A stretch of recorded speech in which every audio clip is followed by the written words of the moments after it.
Hard to tell who has been waiting for this day more, the gym owners or the gym members. But today's the day that Governor Cuomo says they can finally reopen gyms and fitness centers. But in order to do so safely, there are a lot of rules that need to be followed. Yeah, and you should know about those rules before you head to the gym today. So here they are. Capacity must be kept at 33% and masks need to be worn at all times.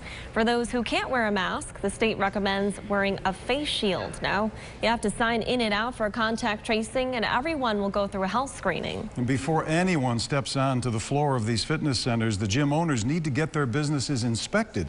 It's a process that Onondaga County Executive Ryan McMahon says will start today.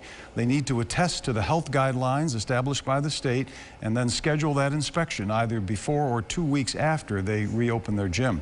Owners need to make sure all the equipment and the people are 6 feet apart, and they clean the equipment after each use. Communal showers, steam rooms, water fountains, they're still not allowed, but they will let you refill your water bottle. Many gyms already have these types of protocols in place and have had them for months now. These are folks that have been ready.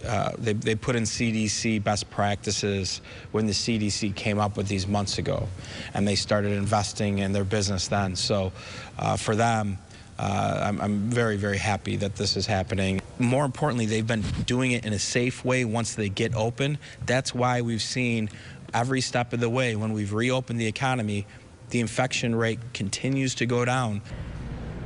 And we do know that in both Onondaga and Madison counties, they will allow fitness classes and group exercise activities. But for those to happen, the gym owners need to make sure everyone remains socially distant and wears a mask.